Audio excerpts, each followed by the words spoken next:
Ta deuxième leçon de grammaire concerne le déterminant. Il s'agit d'une autre classe de mots. À quoi ça sert? Le déterminant sert à introduire un nom. Il accompagne toujours un nom dans la phrase, tout simplement. Il s'agit d'un mot variable ainsi que d'un receveur d'accord. Ce qu'on va dire par là, c'est que le déterminant appartient à une classe de mots variables, c'est-à-dire qu'il peut varier en genre, soit masculin ou féminin, et en nombre, singulier ou pluriel. On pense à un, qui devient une au féminin, qui devient des au pluriel, qu'il soit féminin ou masculin. Le déterminant est receveur d'accord. Ce que ça veut dire, on peut se rappeler de la notion sur le nom. Le déterminant reçoit le genre et le nombre du nom qui l'accompagne. On peut prendre l'exemple ici, on a changé cette dénomination. Dénomination est le nom noyau du GN. Dénomination est féminin singulier. Ce pourquoi cette s'écrit C-E-T-T-E, donc à sa forme féminin singulier. Pour repérer le déterminant, il suffit de constater que son effacement est impossible, premièrement. Et si on veut vérifier que c'est bien un déterminant, on peut remplacer le mot ou le groupe de mots par un autre déterminant. J'ai un exemple ici. Tous ses ancêtres auraient beaucoup d'histoires à raconter. Je me demande, avant ancêtre, tous ces. Est-ce un déterminant, puisque c'est deux mots? Je remplace tous ces par les ancêtres et la phrase fait toujours du sens. Les ancêtres auraient beaucoup d'histoires à raconter. Je me demande, est-ce que beaucoup d' consiste en un déterminant? Je fais le même processus. Je remplace beaucoup d' par des. Tous ses ancêtres auraient des histoires à raconter. La phrase fait encore du sens. Beaucoup de est un déterminant.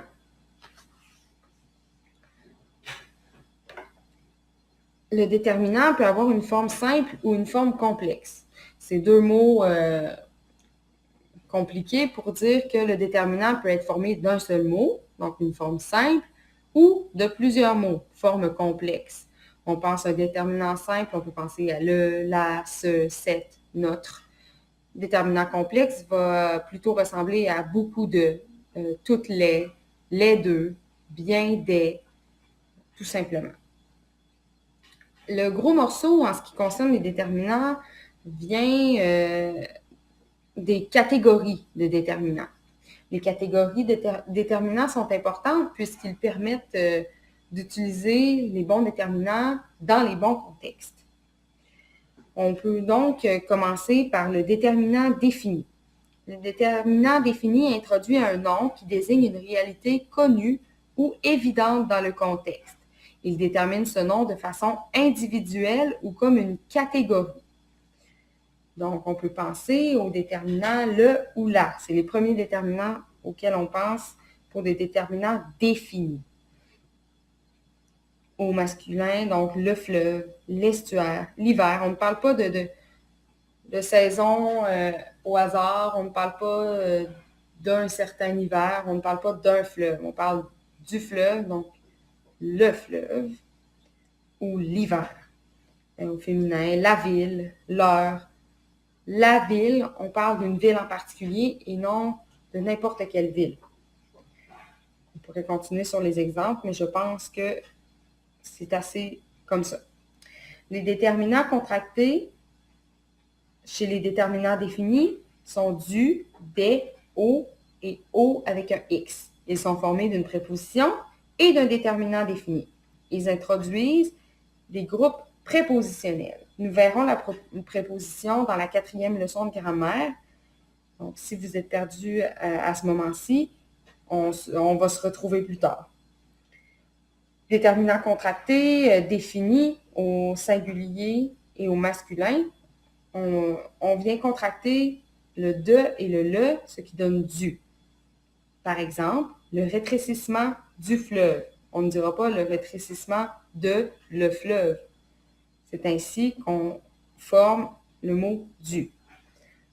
Pour ce qui est du mot au, qui est également singulier et masculin, on vient contracter la préposition à ainsi que le déterminant le. Par exemple, je vais au Cap Diamant. Je vais à le Cap Diamant. N'est pas une construction correcte, donc on a formé le déterminant contracté au. Au pluriel, on va dire les mots des ou au avec un X. Le déterminant défini, quant à lui, introduit un nom qui désigne souvent une réalité non connue ou non identifiée dans le contexte. Le déterminant indéfini indique, au pluriel, une quantité non précisée par un nombre. Il peut aussi indiquer la négation, l'unité ou la totalité. On a des déterminants indéfinis qui sont très courants. Donc, on va penser à une ou à un quand on pense au déterminant défini. Donc, on va dire, il y a un nuage. J'ai vu un nuage hier. Bon, un nuage, on ne sait pas de quel on parle en particulier, par exemple. Il y a beaucoup d'autres exemples de déterminants indéfinis, mais je ne veux pas non plus m'étendre sur le sujet pour ne pas vous mélanger. Pour savoir quelle catégorie de déterminants, à quelle catégorie de déterminants on a affaire, on peut chercher les mots dans le dictionnaire ou dans le multidictionnaire qui est très complet à ce niveau-là. Je vais vous donner quelques exemples de autant pluriels que négatifs pour vous donner des idées de déterminants indéfinis. Nul doute. J'ai trop de choses à faire. Trop de. Il y a plus d'une personne qui souhaite. 3 petits points. Chaque fois que tu me demandes chaque, à maintes reprises, donc on peut remplacer par plusieurs, à plusieurs reprises, etc. Le déterminant partitif. Le déterminant partitif introduit un nom désignant une réalité qui ne se compte pas. Donc, on va dire, par exemple, au masculin singulier, je mange du beurre, il y a du vent. On ne peut pas compter le vent, on ne peut pas compter vraiment le beurre. J'ai du courage. Donc, sinon, ça peut aussi prendre la forme de et l'apostrophe. J'ai de l'argent, il y a de l'or. Donc, on n'a pas compté, on ne sait pas quelle quantité, mais on sait qu'il y en a. Au pluriel, on peut penser à des, au féminin, à de la. Le déterminant numéral, quant à lui, indique le nombre de la réalité désignée par le nom. En général, les déterminants numéraux sont invariables. Donc, les déterminants numéraux, c'est tout simplement les chiffres. 6 baleines, 16 bateaux, par exemple. Donc, c'est tout simplement ces mots-là, les chiffres, et non l'ordre. Par exemple, le deuxième, ça, c'est un adverbe. Un adjectif. Excusez-moi. On y reviendra plus tard. Le déterminant possessif. Le déterminant possessif indique soit une relation d'appartenance, de possession. Par exemple, elle a vendu son bateau. C'est son bateau à elle. Un petit truc pour reconnaître le déterminant possessif. Ou une relation étroite entre deux réalités. Le capitaine est arrivé, son mousse sur les talons. Donc, c'est le mousse, c'est un membre de son équipage. Bref, il n'est pas à lui, mais c'est quand même une relation très étroite entre les deux. Le déterminant possessif reçoit le genre et le nombre du nom qu'il introduit. En plus, il reçoit la personne du nom auquel il renvoie. Québec et ses environs. Okay? Il s'agit des environs de Québec. Donc, Québec est à la troisième personne. Donc, on va dire c'est, qui est aussi à la troisième personne, mais au pluriel. Ici, je donne un autre exemple. J'aime beaucoup ma fille. Ma fille, c'est ma fille à moi. Moi, je suis à la première personne, puisque je suis je. Donc, le déterminant est à la première personne. Ma. On pourrait donner un exemple pour chacun, mais vous n'avez qu'à visionner, regarder le tableau que je vous présente. Le déterminant démonstratif. Le déterminant démonstratif introduit un nom qui désigne une réalité présente dans le contexte. Il rappelle ou montre une réalité dont on parle. Donc, as-tu vu ce chien qui vient de passer? Tu ne l'as certainement pas vu puisque je suis chez moi. Mais je parle d'un chien en particulier que je viens de voir dans mon contexte. Donc, je parle de ce chien. Je ne parle pas d'un chien au hasard. Donc, les déterminants démonstratifs sont ce, cette, etc. Le déterminant interrogatif et le déterminant exclamatif. Le déterminant interrogatif introduit un nom sur lequel on pose une question. Par exemple, quel nom a-t-on donné à ce lieu lorsqu'on l'a découvert? Quel est un déterminant interrogatif dans ce contexte? Toutefois, je pourrais dire, par exemple, quel beau paysage nous voyons.